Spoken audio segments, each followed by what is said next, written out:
সুধী ভক্তবৃন্দ, সকলকে রানন্দিত জয় গুরু। শ্রী শ্রী ঠাকুরের মাতৃভক্তির কথা আমরা সবাই শুনেছি।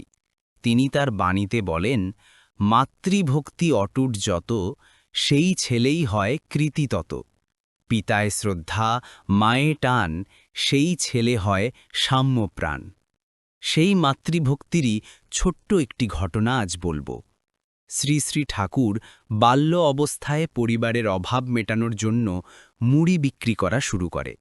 হেঁটে হেঁটে বালক অনুকূল পাবনা শহরে যায়, আবার আসে। রোদ বৃষ্টি থেকে বাঁচার জন্য মা বাড়ির ছাতাটা দিয়েছিলেন, কিন্তু একদিন খেয়া নৌকো ছাতাটা গেল খোয়া। একটাই ছাতা, তাও গেল। মনে একটু কষ্ট লাগে বই কি মায়ের। একরত্তি ছেলেকে ওই ৫-৬ মাইল রাস্তা চলতে হবে খালি মাথায় যে। মনের কথা বুঝতে পারল ছেলে। মা, তুই একটুও ভাবিস নে, আমার ছাতা লাগবে না, ছাতা ছাড়াই আমি যেতে পারব।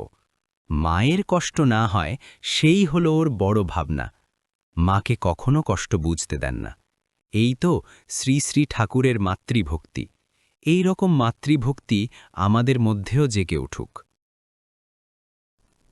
বন্দে পুরুষোত্তমম, বন্দে পুরুষোত্তমম, বন্দে পুরুষোত্তমম।